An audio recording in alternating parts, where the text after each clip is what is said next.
Bueno, regresamos con este su programa Dialogando con las Comunidades. El diputado Arcadio Montiel, 2 veces diputado, va por su tercera reelección porque aún faltan con algunas premisas que los pueblos indígenas aún no tienen, y más en la situación que están actualmente. Diputado, yo le dejo una pregunta al aire. Sí, pero quisiera completarte la respuesta, ¿no? Porque hay varias leyes, que hay una que es la Jurisdicción Especial de Coordinación Indígena. Esa ley está escrita, el legajo jurídico está hecho.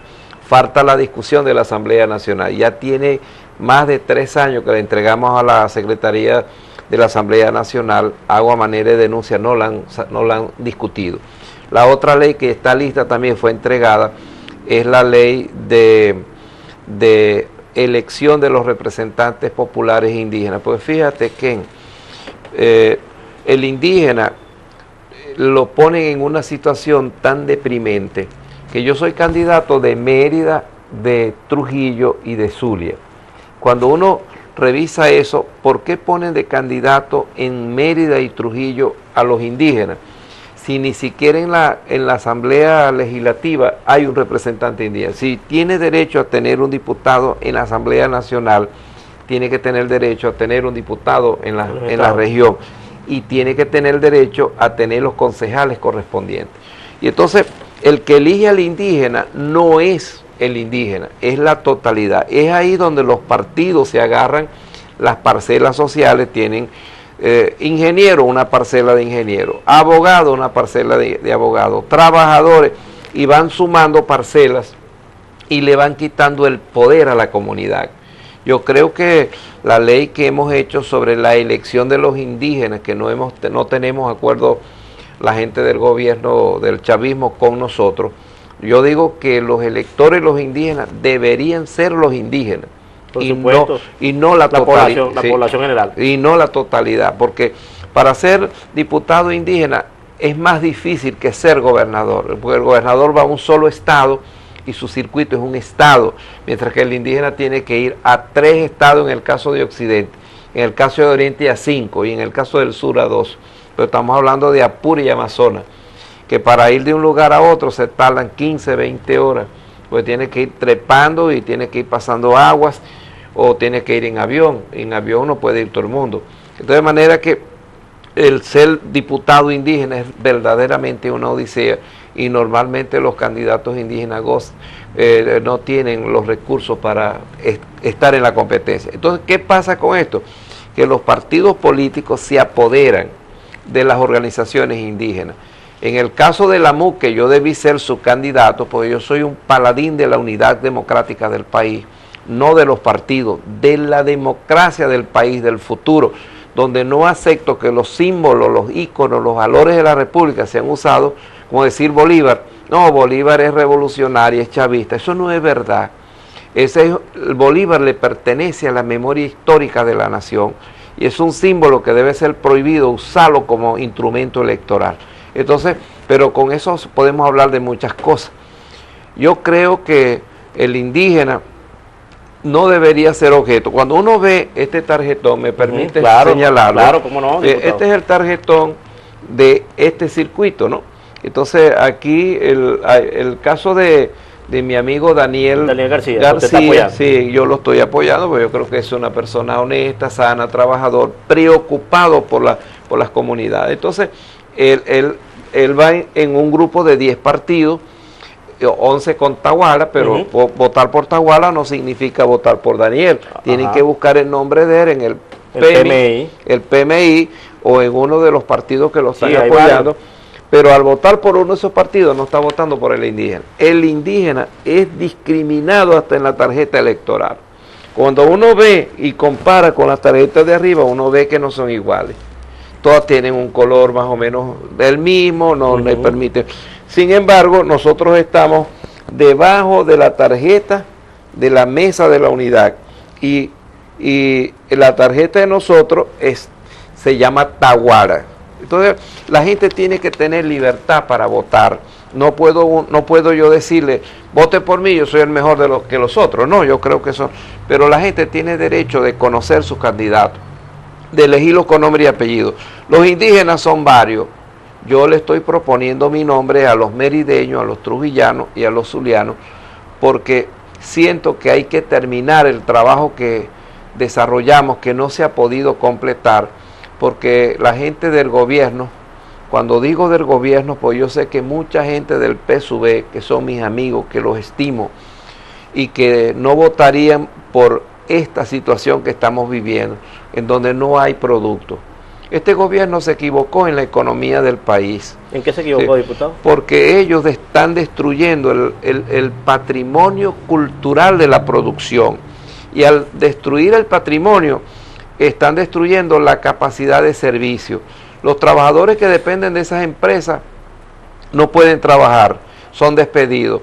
Y en lugar de fortalecer el criterio productivo y obligar a las empresas que tengan servicio social a que comparta los beneficios, a que genere felicidad social con los ingresos que genere y que ellos puedan prosperar, en lugar de hacer eso, están destruyendo. Por ejemplo, yo no conozco a Lorenzo Mendoza, lo que conozco es la harina pan, las cosas que ellos producen y que las disfruto además.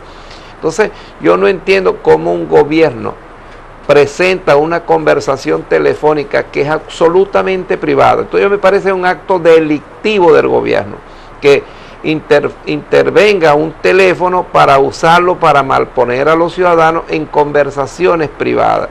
Me imagino un hombre conversando con su esposa o su mujer en la cama y que lo estén grabando.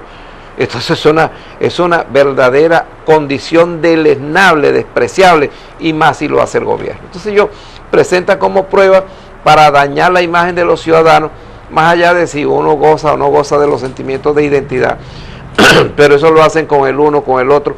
Entonces no hay privacidad. Entonces un gobierno que actúa como si fueran malandros, que no tienen el coraje de hacer cumplir la ley, sino que utilizan estos subterfugios para sacar del juego a sus adversarios políticos, que son adversarios, no son enemigos. Todos trabajamos por la democracia, por la construcción del país. Ahora, y por lo que queremos que el país cobije a todos los venezolanos con las mismas condiciones de igualdad. Pero fíjese algo, ¿no? Para el chavismo, para la revolución, ellos dicen que ellos le han dado, en este caso, a los indígenas que tenían por muchos años esclavizados, hasta le han entregado fincas productivas, las han comprado y se las han dado, y ellos dicen que están productivas. ¿Eso es cierto? Usted como representante indígena del país... Qué bueno que me hiciera esa pregunta, pues pocas personas me la hacen. Estoy acostumbrado al bombardeo de preguntas, ¿no? Pero fíjate, cuando me río porque hay una ley que se llama Ley de Hábitat y Territorio Indígena, que obliga al gobierno a entregarle las tierras hábitat a los pueblos indígenas. No es un regalo del gobierno, es un derecho que tienen los indígenas. El hábitat de los guajiros está atravesado por frontera. Lo que estáis refiriendo tácitamente es la condición de los yucpas, que le entregaron 56 fincas productivas a las comunidades y hoy son tierras inservibles, porque ellos hicieron una entrega de tierra y no tomaron las previsiones correspondientes con el mecanismo técnico, la relación de finanzas, la asistencia financiera y los mecanismos productivos. Ellos tenían que nombrar un equipo de ingenieros agrónomos, de técnicos de desarrollo agrícola, de empresarios agrícolas, convertir la entrega de esa tierra en motivación para mejorar la calidad de lo que ya existía. Que ellos no hicieron eso. Entonces, hoy las tierras que ellos entregaron son improductivas. No solamente las indígenas, aquí en el sur del lago entregaron cantidad de fincas plataneras, de muchas cosas, todas se perdieron. Entonces este es un gobierno que es como una langosta, que lo que muerde no crece.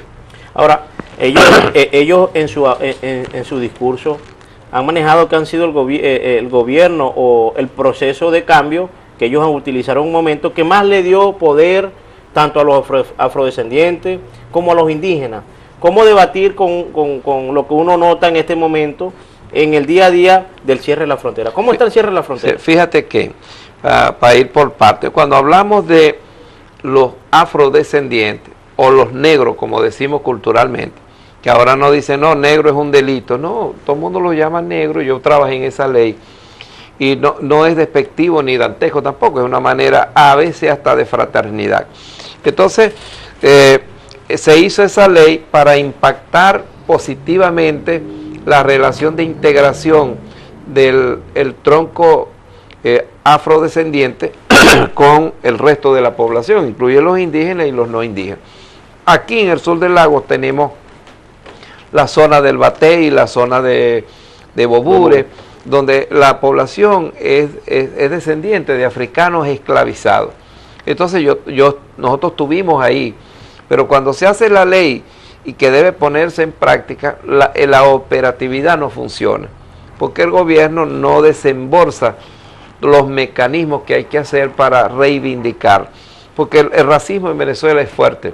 ¿Sí? Es fuerte, entonces, pero es un racismo que se mezcla entre la mofa, la crueldad, el día a día, lo rutinario, lo cotidiano. Entonces, no se nota porque forma parte del colectivo cultural, pero cuando lo analizas en detalle, hay un racismo muy fuerte. Entonces, yo pienso de que esa ley, como las leyes indígenas que han sido impactadas, esa ley de jurisdicción y coordinación especial obliga que tiene que haber tribunales indígenas y que tenga el mismo peso de una decisión de un juez, pero ejercido por los indígenas, porque es constitucional. En los que son abogados saben que existe una cosa que llaman el monismo jurídico. ¿Qué es eso? Que el monismo jurídico es ver la causa jurídica de la justicia por un solo ángulo, y es el ángulo romano. Entonces, todo lo que establece el Código Romano es lo que se establece aquí como la fuente del derecho. Y sucede que al romper el monismo existe una diversidad de modelos de justicia. Entre esos modelos hay 45 modelos de los pueblos indígenas. Guajiro tiene un concepto de la justicia que es distinto al otro, pero es una justicia para los indígenas que es reconocido por la población. Y la Constitución dice en su artículo 260 que eso debe ser organizado técnicamente. ¿Qué pasa? No hay voluntad de parte del gobierno. Cuando ellos dicen, no, le dimos esto, le dimos aquello, y la gente está pasando hambre, porque el fracaso económico del gobierno es demasiado visible y uno no ve una perspectiva de reorganizar. Yo creo que el gobierno, si llamara a la oposición, si llamara a los cuadros productivos, si llamara al emprendedor, al motivante de generar desarrollo, y los encontrara con propuestas de apoyo financiero, de trabajo, de impulsar lo que debe ser la base de la alimentación, con lo que gastan en el estado de sección para evitar que salgan los productos venezolanos. Este es el único país que no le vende productos de su producción a nadie. ¿Por qué? Porque destruyeron el aparato productivo. En lugar de aprovechar la relación con Colombia y venderle todo lo que ellos quieran, no alcanza para sostener la necesidad básica del país. ¿Por qué? Pues destruyeron la producción. ¿Dónde están los cultivos de maíz para producir suficiente arepa, suficiente alimento con base de maíz? Arroz, los legumbres, las hortalizas, todo.